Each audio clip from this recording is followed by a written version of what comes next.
throat. Now, while the Delta variant is still being studied, there are 5 things we need to note about it. 1. It spreads really quickly. One thing that sets this variant apart from others is the speed at which it's spreading.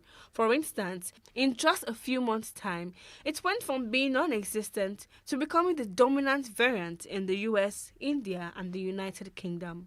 2. It could cause other symptoms. Cold-like symptoms such as headache, runny nose, and a sore throat top the list in the ongoing study of the Delta variant. 3. Vaccinated individuals are protected against the Delta variant. Medical experts have stated that the Delta variant is no match for the authorized vaccines as they provide a high level of protection against Delta and other variants circulating in the world. The AstraZeneca vaccine has been shown to be 60% effective at preventing infection and 92% effective at preventing hospitalization caused by the Delta variant, just to mention an instance. 4. Unvaccinated people are at risk. People who have not been fully vaccinated against COVID-19 are most at risk of being infected with the Delta variant. And for the first time, kids and young people are a concern as well. A recent study from the United Kingdom showed that children and adults under 50 were 2.5 times more likely to become infected with the Delta variant, as the variant seems to be impacting younger age groups more than previous variants. 5. Masks are still important. Health experts across the world advise everyone to still wear their mask, even though fully vaccinated against COVID-19. They are also advising unvaccinated people to avoid large gatherings and mask up indoors where the vaccination status of other people are unknown. And 6. Other variants are still on the way. Even though the Delta variant is currently the most prominent strain of COVID-19 currently, the Lambda variant out of South America is still emerging. Health experts urge that if people want to get back to normal, a significant portion of the population needs to be vaccinated. So get your vaccines today, mask up, and stay safe.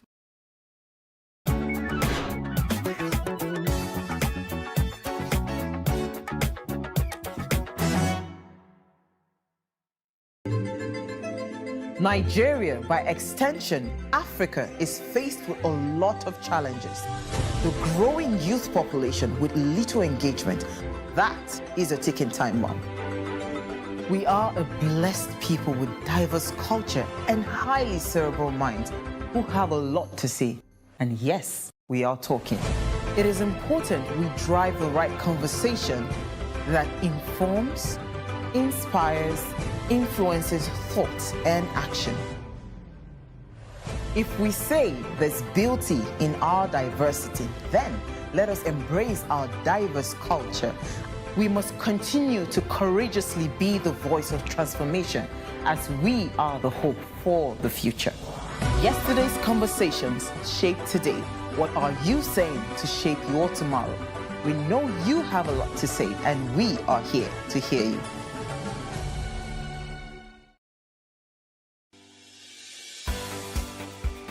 Businesses in Africa can be very challenging. In Nigeria, it is particularly intimidating, and successful builders have learned how to navigate a hostile environment to unlock opportunities. But one major challenge businesses face is how to filter through the noise and identify where their ideal customers exist. Get insight and practical steps from industry players and captains of industries.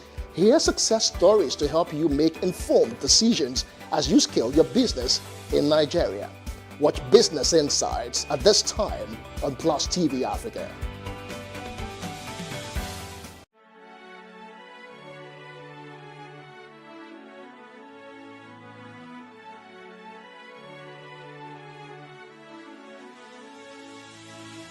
It is engagement we need to have. Those who suffer miscarriages are never taken into account. Members of the National Assembly are also influence peddlers. You are sitting on Nigerians' money. From the barbing, I pay my rent. On the button, I send my children to school. A consultative engagement. No any tangible notification before they ban us. It's one thing for people to be at your back and the heat of the moment, and another thing for them to still be with you when push comes to shove. I will do everything to take Lagos out of the national grid.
Hello and welcome to What Are You Saying? #Ways, where we talk about topics in the news as to the effects of all. I am Usayome Sali, and today Elsie and I are in studio. Hopefully, Uti is supposed to join us. How are you, Elsie Godwin? I'm fine, thank you. How are you? I'm good. How was your day? Good day. Interesting. Work. But yeah, I'm good. Why are you laughing now? It's the way you are saying it now. You know, sometimes we do meetings, and you just say, okay. Well, we pray that the meeting is productive. Let's be listening to these meetings. But yeah, I mean, they all should be productive. The only thing is the time frame. So, but we're good. With these days of social media, I mean, Zoom and all of that, do people really do those long physical meetings? No, sometimes it's important. There are certain things that you cannot completely conceptualize virtually. You have to really be there to feel the pulse. So, I mean, I understand virtual work. I'm the queen of virtual work, but there are some things you just need to be available for, especially when you're trying to create something. Yeah. Absolutely. You look good, by the way. Thank you. All right, so today, sadly, it's not a very pleasant conversation we're having because this is our insecurity issues back and forth. And here's what we found as today's quote. If insurgency lasts for more than 24 hours, the government has a hand in it. Late General Sani Abacha. I mean, every single time we talk about insecurity, I must always find this quote and bring it back because for I don't know how long now, we've been talking and speaking and singing the same grammar. I mean, at least when I was in Kaduna State from 1999 now again, I can't remember the date, all the Zango Kataf and all those crises, it's been there. It's like it has just come to stay. And anybody that knows Kaduna, they say Kaduna is the home of all the military academies, the military defense academy, the schools, all the military establishments, every one of them, they have their base in Kaduna. So why that particular state is where it is today in terms of insecurity, I do not understand. For me, when it comes to insecurity, I think while growing up, what I used to understand then, when you said there was an unrest, was the little we hear about, oh, there's a clash between, it's usually Hausas and Yorubas, in Agege or Anoshodi or whatever. But now when it is now every patch of the country, there's something wrong, from kidnapping to killing to abduction, and now they're even abducting the people that are supposed to be protecting us, then it's worrisome. I don't even know what to say. I hope our guest would have something to share with us that would teach us how to handle all this, but it is what it is. So So for as long as we would continue to hear stories of kidnapping and banditry, we can never get tired of talking about safety as a people. Olufemi Olatunji Aratokun Ale is here to discuss Nigeria, her security, her people, and her gatekeepers. But first, we'll take a break to see what we found in the news.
For upcoming artists to blow in Nigeria.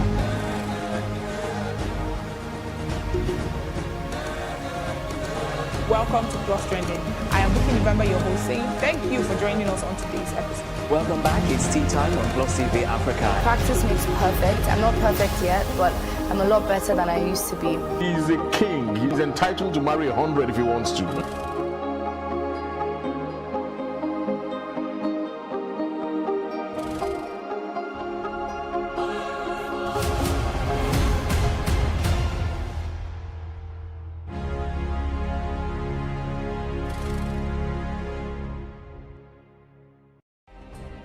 Nigeria's Niger Delta region, from where the black gold fuels Africa's largest economy, where the lines between wealth and poverty has never been thinner. Conflicts, poverty, insecurity, and environmental challenges daily confront the region.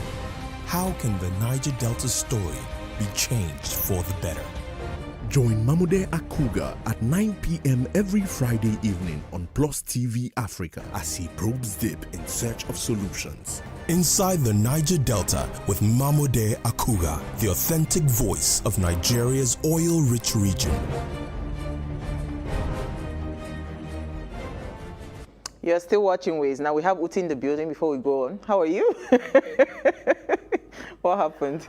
My car just won't let me be great. Okay.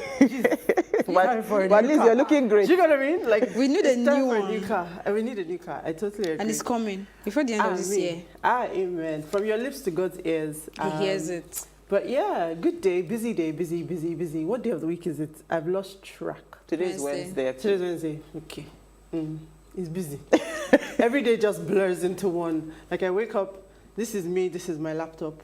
I pick up the laptop until I fall asleep. That's what happens. So somewhere in between, you try to remember. Like, I talked about the intermittent fasting. So I eat like every 24 hours.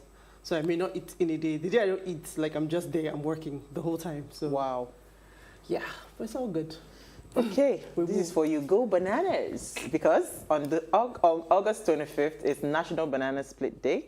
Give your taste bud the thrill of delicious ice cream and luscious chocolate covering a fresh banana topped off with nuts, a cherry, and whipped cream.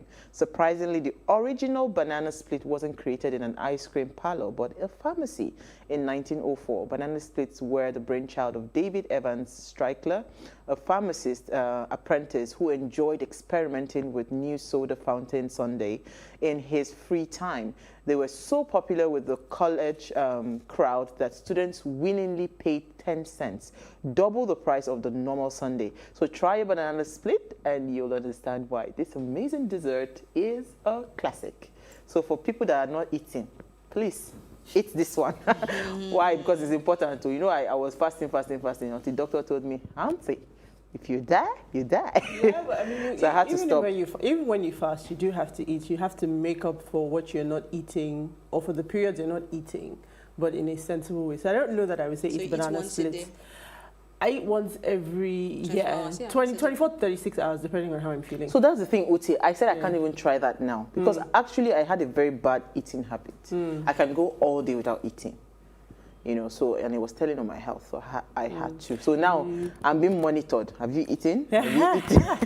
It has to be like that. But I hate bananas. I don't understand bananas. I can't stand them. The smell makes me sick. I don't like the look of the. It's funny, I can eat plantains, but I don't understand bananas. It doesn't work for me. I don't like it. When you start going, I don't like the look of it. Wait. I love bananas, yeah. And do you know why I said this girl is trouble? See? But when you start mixing it with any other thing, count me out. Just give me banana. That's simple. But so it means you can't take banana parfait. Is sweet enough. You can't take parfait, yogurt parfait. You know, you can dice your bananas in it, put some what's it called? Coconuts. That's all. No, people are not there. Don't worry. Yeah. The day is for me. All right. You can enjoy it in all its shapes and looks. Thank you. Elsie, what did you find for us in the news? Oh, that's true. There's that segment. Yes, there is. So, human rights lawyer Femi Falana has advised the federal government to meet the demand of the striking doctors. Yeah. So, contrary to the government's claim and some media reports, the senior advocate of Nigeria said that the National Industrial Court in Abuja did not grant the order of interim injunction stopping the strike. Rather, the court in its ruling said the federal government and the doctors to suspend all forms of hostilities forthwith, pending the hearing and determination of the motion on notice. So, I like this story. You know why? Because the government would always raise their hand and their leg and all their body to shout false news, false information. It's fake news that is causing, but they were the chief in charge of this false news spreading, because immediately after the court ruling, they put out a press release from them, signed by one Chris something, to say the court has said that they must go back to work. That is peddling false news. That was not what even the court said. You know, I took that story. What the court said was that all parties should calm down. That was not go back to work. But I think, for me, the more important thing is how we treat our doctors. This is such a critical... I saw a video, I think it was this morning or yesterday, Saudi Arabia video. And it's not a new thing for doctors to go to the Middle East, or in fact to go abroad. But when are we going to wake up and smell the coffee? Oh, excuse me. When is the government going to wake up and smell the coffee and say, you know what? We are... In fact, we've passed critical mass point now, because I think during COVID, the statistics of, the doctor ratio to the populace is crazy. So I can't even believe that we're still having these kinds of conversations at this point in time. Unbelievable. Sad. Uti, let's hear your story. Well, we're talking security today, so I thought, if anything reminded me recent times that we're not safe, was the NDA, the bandits. You know, they have various names now. There's terrorists, there's herdsmen, there's bandits. Unknown gunmen. Don't call them criminals. Or you know. Unknown gunmen. So they are called by many names, but whichever they were, stormed the NDA. Now, if the NDA is not safe, ladies and gentlemen, it's not what's remaining? So, you know, like, where are we going to go? But the story, unfortunately, when that abduction happened, a Major Detong was reported to have been kidnapped. And somewhere towards yesterday evening, stories were everywhere that his body had been found. And then this morning, we got a report from FIJ Nigeria, who claims that the story was false, and that he hasn't been found. He's still alive. They're still negotiating, and they've been providing proof of life to his family. So they've asked for a spokesperson, and they've been negotiating with that spokesperson. They've refused to speak to anybody else apart from the spokesperson, but they are constantly providing proof of life that he's still alive. So it's an unfolding story. We hope that he will be found. Well, whatever the negotiation, I think they were asking for 200 million. Yeah, 200 million. You know, it's business, and business is booming. So we watch the story and see where it ends up. You know, I was just saying to you that this story, I do not even understand who to believe anymore. Because Femi Fanikayode has posted on his Instagram page He was one of the first people, saying that this person is, that is so sad what has happened, that the person has been killed and all of that. So who do we truly believe now at this point? Femi, what do you call him? Femi Fanikayode. He's not a reliable person in terms of information. And when it comes to FIJ, we know the owners and their exclusive reports. So until another media house comes out to tell me he's dead, I would believe the journalist. And some of the media houses who had reported he had died, they came to they've gone to repeal the They probably even got it from our uncle's speech. Yes. Elsie, I'm not with you. You like to look for trouble. So Plateau State, this is also sad because we're talking security today. Some mourners had taken their corpse to the assembly, the Plateau State Assembly, crying that they are tired of the continuous attack on their community. And of course, this local government is Yelwazagam in Jos North local government area of the state. They were attacked by hoodlums. They killed at least 35 people. You need to see the pictures, so gory. They took the dead bodies to, the members of the community have cried to the assembly, and they're saying that they should liaise with the government to stop and tackle this menace because it's really bad. I think in in a bid to also control the insecurity happening in the state in Jos, the governor has reinstated a 24-hour curfew and is begging the people that please they should go back. Let them not allow the hoodlums take advantage of the situation and further cause a lot of mayhem. Jos used to be the most peaceful, the most beautiful. A lot of foreigners lived in Jos because of the weather. It's so cold and all of that. I do not know how. This thing started like a joke. Because my oldest sister, our very first born in my family, lived in Jos with her family for years. It was almost like he was already lost there. Even the second born, my brother, before he passed, he lived in Jos. Do you understand? So this place had not been any. So when the crisis in Jos started, we were used to the Kaduna one. We thought it was a joke. But look at it now, how many years down the line today? It's almost like on a daily basis. Because I remember then, my older brother would say that, he has to travel a certain time to come to Kaduna. Why? Because that if there's a time there's a time you pass that road, that just Kaduna road, that all these headsmen would attack and all of that. It was like a normal thing we could navigate. We could, how this thing now turned into what it is today. I still cannot wrap my head around. But isn't that how Nigeria is in general? If it's not on our doorstep, we don't confront it. When it's all little by little, it's sprinklings, it's a couple of things, we just look away. And this is, for me, it always feels like we're on the, what's it called now? On the precipice of another crisis. Every single time. And I ask myself, oh government of ours, what are you guys doing? Because I don't even understand how, I read it this morning, 30 people killed in their sleep. And, we have largely become desensitized to this information of people dying in this country. But those videos and pictures that were online today were really, really gory. And for me, I couldn't avoid it because I have some people that shop for me in Jos. So everybody's WhatsApp status, this is all I'm seeing. And we have to keep talking. This is why we're here. This is why Ways exists. We have to keep lending our voices to these topics because we can't be silent. Because in this country, we're guilty. Tomorrow, we've moved on. Because there may be another 200 next week. So we've just moved on. And people are dying. Parts of this country are almost inhabitable.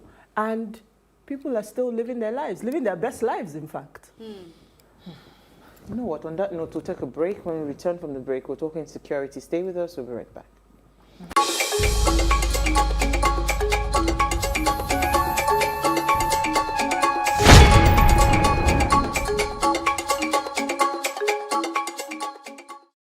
Hello and welcome. It's Nimasa This Week, the voice of maritime.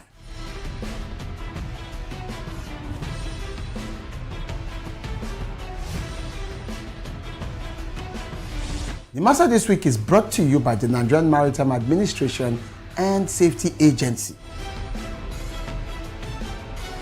Statutorily mandated to ensure that there is regulation and promotion of matters affecting our waters.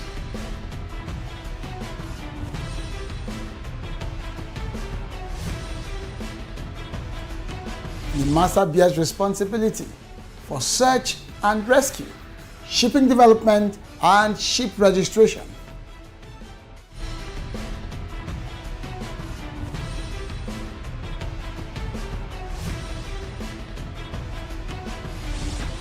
Nimasa This Week, the voice of maritime, showing on this channel.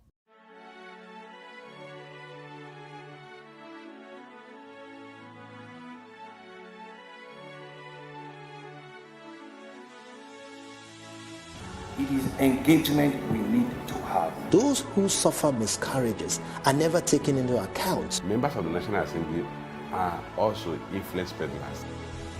You are sitting on Nigerians' money. From the Babin, I pay my rent. From the Babin, I send my children to school. A consultative engagement. No any tangible notification before they ban us. It's one thing for people to be at your back and the heat of the moment, and another thing for them to still be with you when push comes to shove. I will do everything to take Lagos out of the national grid.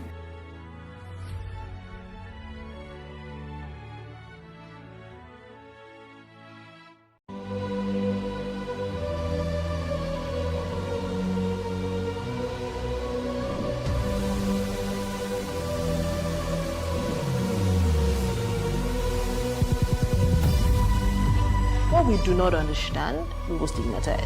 What you can see is the remaining of the tanker that exploded. It's also equally confessed.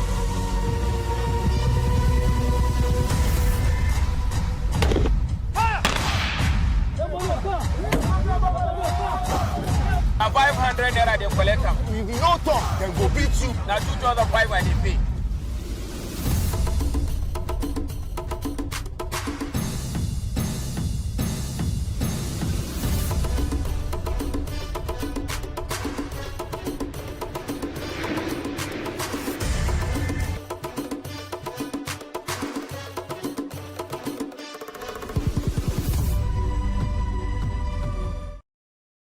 There has to be a decision point. The way your baby is presenting, we have to rush you in. And my partner at the time was like, "You going to cut her? Are you going to cut her? Is it going to leave a scar?" And I said, "Am I a belly dancer? What is the problem here?" No, I'm vulnerable about the future of the children, the future of mine and the future of the generation of my children. I want to have nude pictures taken. Of you? Yes, Yeah, but we without have showing my private parts. I want to put it in my front room. And they said, "You can't do that. People will be embarrassed when they came into your house." I said, "Well, it's my body and it's my front room." All the things that we do, what is the purpose of it? I just realized that I was more trusting before I was 6. So many women, they just feel like I have to cook for my husband, I have to breastfeed my children, I have to pick them from school. Because society expects Then you them go to. home and you cry and you stop your career, you can't do anything, then you blame everybody. You took that choice. Thanks for staying with us now. The security architecture of the Nigerian Defense Academy was compromised early this morning by unknown gunmen who gained access into the residential area within the academy in Afaka. During the unfortunate incident, we lost 2 personnel and 1 was abducted. The academy, in collaboration with the 1 Division, Nigerian Army and Air Training Command, as well as other security agencies in Kaduna, has since commenced the pursuit of the unknown gunmen within the general area, with a view to tackling or tracking them and rescue the abducted personnel. The NDA community and the cadets are safe in the academy. We assure the general public that this unknown gunmen would soon be apprehended and abducted personnel rescued. Now, this was a statement that was released after the unfortunate attack of the Nigerian Defense Academy in Afaka. Statements like these are not new to Nigerians, as we usually would hear the phrase, "will soon be apprehended," or "we are winning the war." Our question tonight is, how safe are we? What's the true state of our security, and who really are our gatekeepers in Nigeria? Please let us hear what you have to say. Remember, you can join the conversation. Send us an SMS or WhatsApp to 081-803-84663. So I want to come to you, Uti and Elsie, quickly before I bring in our guests. Who do you think our gatekeepers are in Nigeria? We don't have, so maybe Elsie knows them. We have overflowed this conversation. I'm tired. So thank God we have a guest. Maybe the guest knows, security people. They would know who their gatekeepers are, so. Okay. Try again. I'm not even going to. Do you understand? No. That's the wrong question. No. It's okay. Let's just move on. If I tell you what's on my mind, the answer, maybe DSS will be waiting for me. So let me just keep quiet. But in all honesty, security issues are overflowed. But can we help ourselves not to talk about it? We need solutions, really. Solutions. And that's why we're doing this. So let's get to solutions. Hopefully someone is listening. It would be dangerous not to talk about it because one of the things that social media allows us to see is how much is truly happening. Because we live in bubbles. As long as it's not on your doorstep, as long as it hasn't affected somebody that you know. In fact, we're now so desensitized that it has to affect somebody close to you for it to really impact you. So we can't stop talking about it. We can't stop shining spotlights on different parts of the country, different experiences people have. I mean, it starts off like a joke. You roll your eyes when your mother or your auntie sends you some forwarded message on WhatsApp. But these days, you have to pay attention. You may not take everything hook, line, and sinker, but you will read it just to be sure that it's not the one that you chose not to read that becomes the reality. So it's very, very worrying times. I always say here, people who don't believe in God, I don't know how you do it in Nigeria, but to each their own. Oluwafemi Olatunji Aratokunale is a security consultant, hostile environment close protector, the CEO of Target Search Global Nigeria, and the author, Making Places Safe in Nigeria. He's a security expert, and he's joined in live with us in studio. Thank you so much for joining us. I want you guys to, put a beautiful smile. It's not yet bad. Smiling. Yeah, it's not bad. I like that you're saying that. Yeah. So it's not bad. So is Nigeria a hostile environment? Well, to me, I'll put it into phrases, yes and no. Okay. The no is this: if we put our house together, we go. But the yes is because a lot of people seem to have politicized everything, so it's a yes.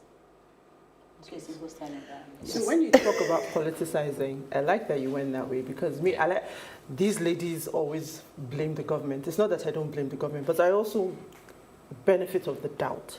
A lot of conspiracy theorists or naysayers will say the government has a hand in this. They're sponsoring the thugs, they're buying the weapons, they're doing all of these things. What, in your opinion, is the true source of where we are today? Well, as I've said, the moment I came into the studio, I pointed straight at you and I said 2014, here we are today. Your View Show, TVC. I remember that conversation then, that was during the Chibok girls, right? And I said, if the government refused to put their houses in order, we will keep on and we will go on and on and on and on and on. The biggest problem is this. We have the strength, we've got the power, we've got the might, but what about mentality? What about the boost? What about the welfare package? How do we motivate who are meant to be the real gatekeepers? So in all honesty, the government seems to have a blame. So we should give them this. I like what you said about the real gatekeepers, because the answer I have for who our gatekeepers are, we know what our gatekeepers are security officers, and including you and me. Wait, that's that's not my answer in my head, though. Hold on. We have already failed as a people in our own entity. The question is this: how well do you even ask questions? How well do you ask the security next to you in this very building questions? Have you bothered asking, when was the last time you had a refresher training program? The threat we face today wasn't the threat we were facing 40, 50 years ago. Are we supposed to be asking policemen these questions? Or are you Why not have a forum to ask them exactly what is going on? But when you talk about refresher, no, you've not. There's the implication when you say refresher that there was a training. There was a training in the first place. There was no training, but let's bring it back home. This NDA matter that happened. No. Before you bring in to NDA, okay. Let us start from before Amotekun. Let us start from before Lagos Neighbor Safety Corps. I'm bringing it back home, right? Let us start from not before vigilantes. Let us start from Nigerian Police Force. Okay. What have we been able to achieve through them? What criteria have we set? What legacy seems to have been left behind? What vacuum has been exposed to create all these other extra agencies. Now, 1999, 2020, 2000, and all the rest, civil defense came in. What has happened? You can see that there's a trace somewhere. What is the trace? Lack of proper training program, lack of proper welfare, lack of proper materials for them to use. If they have been given the right resources and given the proper training, in all honesty, we won't be talking about second. Let's talk NDA. I'll bring you back there. I'm bringing something up. Because we're getting somewhere. I'm bringing something up. But my and which question is, people don't know, which Nigerians don't know. No, Nigerians know. They don't. Look, let me remind you, not far off now. Okay, hold on. Let me shock you now. Let me shock you. 2016, from somewhere I was contacted, and I wrote the proposal for Lagos Neighborhood Safety Corps. But look at them on the road. Do they look like people patrolling the streets? Where do you see them? Believe me, I've across the junctions, pitching around with traffic warnings. And last man, is that their job? I have encountered people like you, like many who are passionate about Nigeria. I am not just written proposals. I'm not even writing proposals giving again. them solutions. Hold on, right? I am not just writing proposals again. I go around to even deliver training programs. I'm in Nigeria because I want to deliver training programs. I have done so to some police stations. With my own hand money, I'm not asking the government to give me back. Because I don't want a situation whereby my children, my grandchildren will ask me, Dad, you call this country your country. What have you been able to do so far? So I want to have a say. And my say is this: I have done my best. And my best can be written all over the world. Before coming to your studio, I was in a training program. So I am not even using Nigerian resources. I am using a complete new system. So are you trying to tell me that the only problem that you think we have security-wise is that these personnel are not properly trained? Is that what you're trying to say? You even started from the place of mindset. I started from the place of mindset and mentality. Force. Yeah. Are they the right kind of people to join the force? Because there's only so much training can take you. If your mindset is already warped, we hear the amount of money that people pay to get into these organizations. Why would they pay money Why? in the first place to get into the force? Because you want to serve your country. It should be something that is like a pride. To serve Nigeria. To serve Nigeria. It is not meant to be a forceful thing. It is not meant to be like, let me cut corners. From cutting corners, you have already. But they know that the reason they are cutting corners to go into this security parastatal is because when they get there, there is a lot of money to be made. You're talking about, right? There's a system. Yes, you can't run away from our reality. Our reality in our police structure, our military structure. There's a lot of corruption in that system, and the corruption has taken the front burner compared to the people that are ready to say they want to serve. So it is more of I am going there for what I need to gain from it than going there to what I want to give.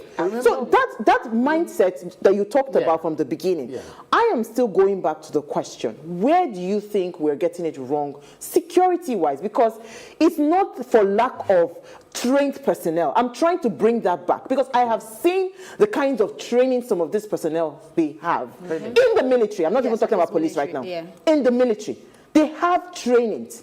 So this is beyond training. This is a place where people are willing to compromise. Why are they willing to compromise on the security and the safety? I have said it to you before.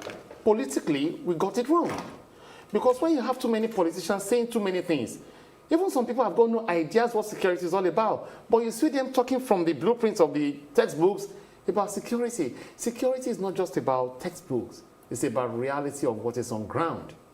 The reality of what is on ground has not really been preached to our security personnel in the way they are meant to be preached. That is the simple truth. So tell us how they are meant to be preached. Because it seems like... the way and manner they are meant to be preached is you go by what is really in vogue at the moment. What threat are we faced with? Okay. The threat we were faced with some years ago. You saw this, somebody stole a pot of soup, blah, blah, blah, yam, and all the rest. But right now, you can see bodies. You can see machete. You can see ammunitions everywhere. In fact, everywhere is so porous that we don't even know what is what. So the question is, why can't we go back to the drawing table and draw a new security architectural design that will suit Nigeria, that will suit Nigerians, and that will suit everybody. So if you were to draw one, where would you start from? We start from the basis. Which is? We start back again from how do we recruit? Who are we recruiting? What is their background? You don't have to be probably brilliant or this or that, but there are steps you need to take. But that's a long-term solution. Like, It is we are not a here. long-term- That's exactly what I was just thinking. it is- Do you fire everyone? We are here. No, What do we it do is from not here? a long-term solution, because I have been dealing with some set of police officers that look within their mindset, they are willing to learn, they are willing to deliver. But again, what is the leadership body saying? Some of these so-called politicians are even part of the problems. Some of the business owners are part of the problems. Some of the school principals, some of the school owners are part of the problems. Some of the security owners themselves are part of the problem. So we are our own problems. It is not from the outside, it is not from the foreign land, but it is within. And a solution that should take place should come from within. The question is this: are we telling ourselves the real truth about this issue, or we're just mouth-quoting it? I don't know that we are the problem. So You don't think so? No. So here's my take on it. If we put it at the foot of the people, we can piggyback to October last year when the people said, you know what, SARS gotta go. Okay. And that's the point they made. Thank you. That's That's what I was fine. going to. Yeah. There When was you were blaming SARS, people. there was SARS, there was SWAT, then there was no SWAT, then there was crime, then they said it was because you people said. So, I mean, we can talk about this vicious cycle, but I really don't want us to keep sort of... In Nigeria, we have problems today. We have economic problems, we have people problems, mindset problems. The real thing we have not talked about is corruption. We have corruption in this country. It is a problem. So when we talk about the security, the entire security infrastructure, right? It feels to me like, how do we break it down? Now, corruption is not going anywhere anytime soon. And in fact, it occurs everywhere in the world. So the absence of the judiciary is another problem, because I know I can get away with it. So I say that it's fine. Now, if we're talking about solutions, and real solutions, because I think that recruiting and culture and all those things is long-term, like Elsie said. How do we start to break it down? Because every region of the country today is facing different challenges. When we talk about rejigging that infrastructure, what are the real things that we can start saying, this is what we can do, you and I, even if the government is missing? That's fine. I love the question and the way you actually put it. Remember, aside from making places safe, I sat down one day in London and I'm like, okay, what do we even do in Nigeria? Do we just start different security training programs, blah, blah, blah, this, blah, blah, blah, that? Knowing well that at the end of the day, it's all about how do we keep ourselves safe. So the question is this: how do we make places safe is key.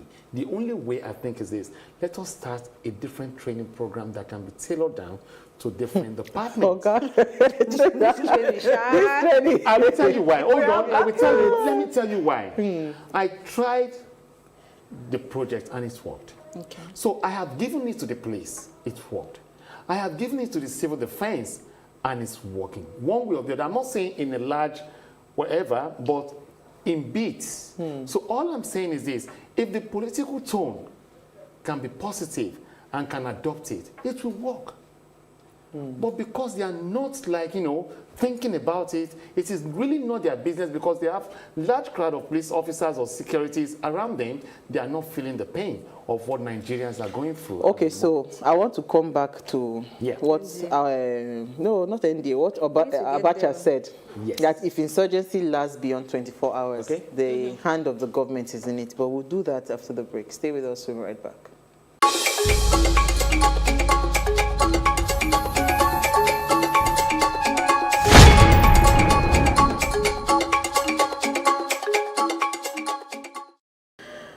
Thanks for staying with us. Now, if you just tuned in, we are having a conversation around Nigeria and her security and her people, of course, her gatekeepers, with Femi. Now, remember, you can join the conversation. Send us an SMS or WhatsApp to 081-8038-4663. So before we went on a break, I mentioned what late General Sani Abacha had said about insecurity. if insurgency lasts beyond 24 hours, the hand of the government is in it. And this is why I will still fault that summation that you keep coming to say, okay, we are having a training problem. Do you understand? It's beyond just saying we are training personnel. If the government, if there's no willpower to say this is what we want to do, and we want to stand for protecting the life of every citizen in the country, I do not think no matter how many trainings you go for, nothing is going to change. So tell me, how is the government, what is the role of the government in our security architecture in the country? When we started this conversation, I told you that, listen, there is a political undertone. You have not explained it all. Well, okay. Maybe because you're a security person, you're being careful what you say. You've not explained. What's the meaning of security undertone? No, political undertone. I mean, political undertone, the political undertone is this. Some people seem to have privilege of, oh, let me have this contract, or let me have this business, so that I can procure or secure or provide A, X, Y, Z. So in doing so, remember what happened during Jonathan's regime? A lot of billions seems to have been swept under the carpet. Up till now, no one is hearing anything again. So this is a political undertone. Again, it's happening in this present regime. Uti took a story about the abducted major. Right. And said they are demanding for 200 million naira ransom. That's a slap. Kidnapping is a business now. Yeah. Who or how is the government aiding this business? Well, remember, there was a man that came out live and, said that, look, I can negotiate with the criminals because I don't want to call them bandits or call them this name or that name. When you have a crime is a crime. So I see them as criminals. Now, what are the DSS doing? What is the government doing? Have we tried to even say, put ourselves together and like, hang on a minute. If you know these people, why don't we look for a way to prosecute them? Or I mean, if you can get Nnamdi Kanu and start chasing Sunday Igboho, I don't see why we can just give a slap or tell them that, oh, they are repentant now, they are born again now, this one, blah, blah, blah, and stuff like that, and just let it go. So there is a political undertone. End of story. From the government, from the governors, from the senators, from whoever you call it, there is a political undertone. If you want to tell me there is none, give an example. How many police officers or security officers do follow all these politicians around? So this is where the political undertone comes from. This is one key place that we need to look into that we're not looking into that. So, I mean, I think my head is aching already. Right. But how would proper training have solved the NDA issue? Because I think it's high time we get there, because before you know it, time is gone. Okay. That is scary, because if the security work of the NDA can be breached, then where exactly is safe? So I think we should get to that point. Yes, let's start from here. Nigerian Defense Academy happens to be the bedrock, the waterbed of the future security of our countries, because the people we're training there are people that we're looking up to that, you know what, after serving, after graduating, they're going to secure, because the old folks are going to go. So we're going to have a new set of people. The question is this, what led to what happened? There's what I call burnout. In security terms, there's what you call burnout. And again, what kind of materials are we even using in this NDA? Yes, it's classified. We don't really need to know. But again, how could criminals, breach completely to that area is beyond me. And I think a lot of... So it's not training? Yes, it is not training. I will tell you why. I will tell you why I said it's not training. It is politically... So are you trying to say that I've seen some reports saying there was maybe an inside job or something? Yes, it is not about training, but a lot of lapses just went. So they shouldn't just say, oh, because somebody was sleeping inside the CCTV room, that's the disgrace. It is just not right. You don't, even the spokesman that will say that should think twice before saying things like that. Okay. Just wait. Okay, say it. Mine is simple. It's a disgrace. It's a laughing issue right now globally. I don't think we need to tolerate that. When you say not tolerate it, please, what are we going to do about it? But no, that's not my question. Okay. Please, time is running out, like I said, she said. And I'm very interested in, we know that the size of the gatekeeper, security forces, whatever you want to call it, is largely inadequate. And the more our issues spread and grow across different regions of the country, we have issues. Now, we used to have support from Chad before the passing of the late president. Okay. And we've also had instances in the past where we have hired mercenaries. Right. Okay. So I want to hear your take, because the Northeast is creeping. The more we feel like it's just in the Northeast, it's changing our lives. Is that a real solution of getting trained forces? Mercenaries is such a negative word, but those kind of forces that can come in and really start to change the narrative. Because when you look at all these rankings, I think we were talking about a ranking that said Nigeria was number 2 or something of the most terrorism index. If we don't tackle this, it's almost like at some point it's going to come in from all sides of Nigeria, and we're just going to implode. So we need some real solutions beyond drone, because every day I read the news, they say, oh, it's a drone attack. What do we really do? As I've said, you see, what we need to start thinking about right now is this. Do we need to change the strategy of how we secure our environment, or we just go by the normal norms? I think it's high time we change the strategy. And to change the strategy, every inclusive effort is needed. Let me put it that way. When I mean every inclusive effort, not only from the politicians, not from the government alone, but everybody is inclusive right now. Even from the diaspora, we need to start looking into, okay, what can you do? What can you do? Let's bring in fresh ideas. Okay, so I like where you were going with the everybody is involved, because I know that currently we are not security conscious. Agreed. I mean, you just enter, drive, park your car, you come into the building, you do not pay attention to your environment. Which is what is meant to be before. Yes. No, I said, what's I supposed to How are you not hypersensitive to your environment right now? That's what I'm saying. I am. I'm pointing her. I'm pointing her. Okay. You see, to be admittedly. No, explain. So I come into a compound and I park and I go in. Yeah. What? Okay, so enlighten people like me. So what are we supposed to be doing? The reason I brought that illustration out is that a lot is going on. Right. If you go on the roads or in communities and estates, who are the people that are the gatekeepers? Who are the security operatives there? Okay. Most of them, let me learn, most of them are non-Nigerians. They do not speak our language. We don't even know who they are. And they are gathering themselves in numbers. This one is inviting his brother, this one is inviting his uncle. They are all around us.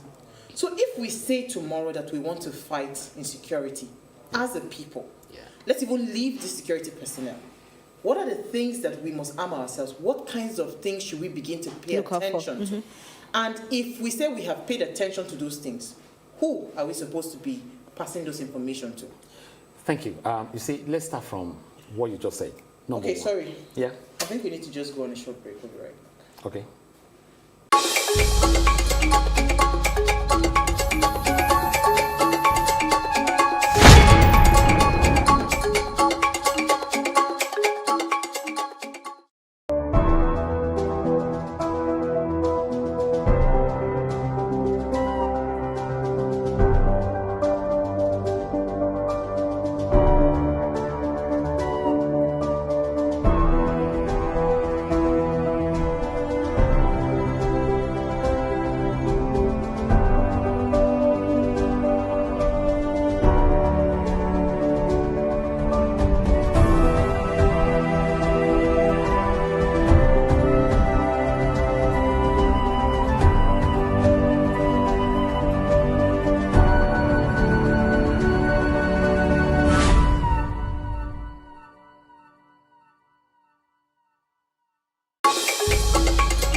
Hi, thanks for staying with us. So before we went on a break, I just asked a simple question. What are the things that we as citizens, we need to pay attention to? Okay, based on the typical example you just gave to me, my first take is this.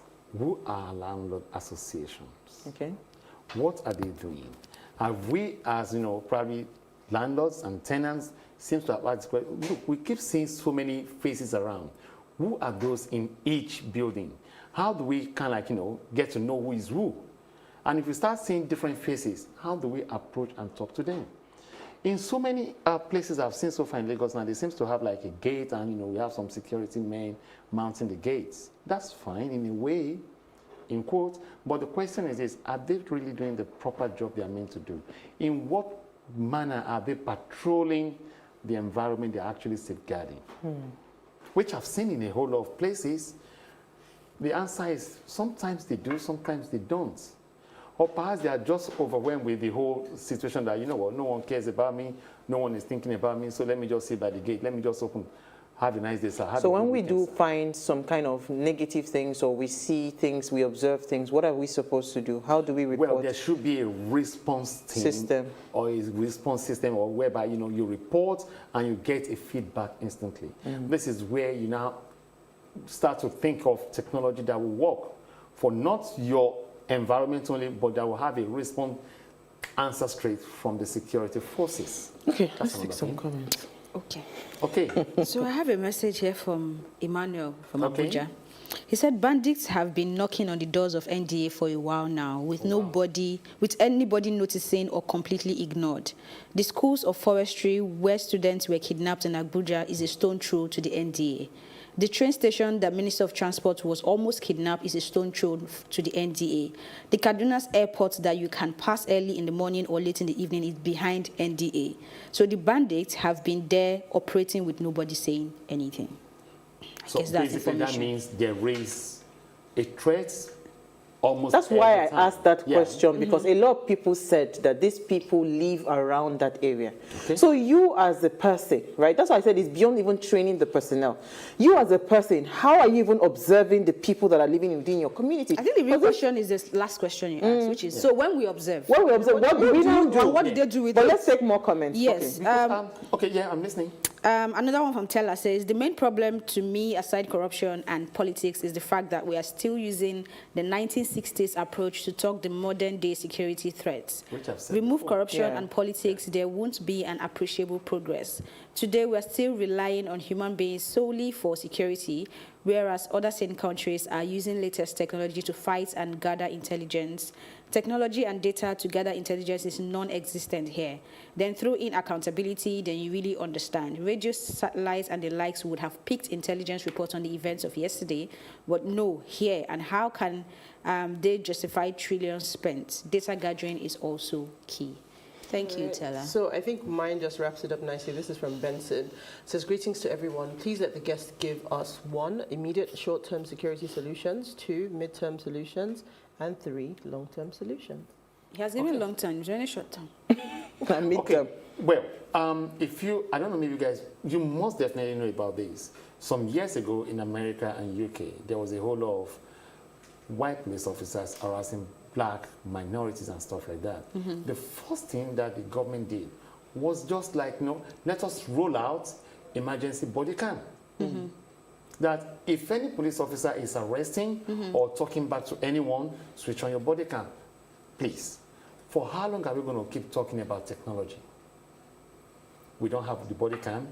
The Lagos State government seems to have, piloted one that we're yet to see.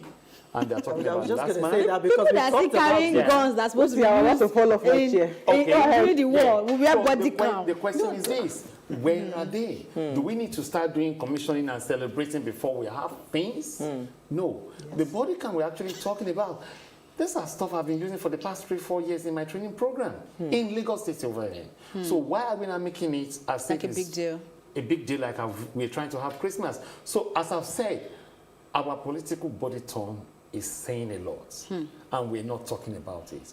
And come 2023, that is really, really knocking. How many souls are we going to be losing before we start smelling and seeing the reality that we're nowhere there at all? And you're telling me you don't want the youngsters to leave the country. They are leaving the country not for all reasons, but they just want the basic things of life. Okay, so that we refuse to produce. No nation can ever achieve meaningful strides in security development where there is an absence of synergy. Let's start by holding our security officers accountable for their negligence and dismal performance. How can illiterates and miscreants keep on overwhelming our security operatives. Haba, that's from Rafael Akori. Because they are in collaboration. Yeah. Okay. Yeah. Let's say it this way: we have dirty cops and we have good cops. But the question is this. Let me say something before you go there. Okay. I was in university 2000 and I was in school 2002 to 2005. Right. I think it was my school, maybe 2003 or 4. These guys came in military uniforms to come to the banks in our school. They had guns, machine guns. One faced the police station. I've said this story several times in different quota. These people that went into NDA, they didn't go, they were fully dressed. They went incognito. I mean, they speak their English for security. They entered the place and they didn't know. So this strategy of using military uniforms and all of these things have been in existence. Do you understand? So if we keep having this, how do we even find a solution? Because it's not even beyond, it's beyond even saying, you know what? Let me leave my matter. Don't get discouraged. Don't get discouraged. So where is the hope, please? Let me help you from there. The point is this. If there's a way you think a lot of lapses have been designed, then why not let us reshape, redesign it again? People going in and out from NDA and going in and all the rest. The question is this, why not check it this way?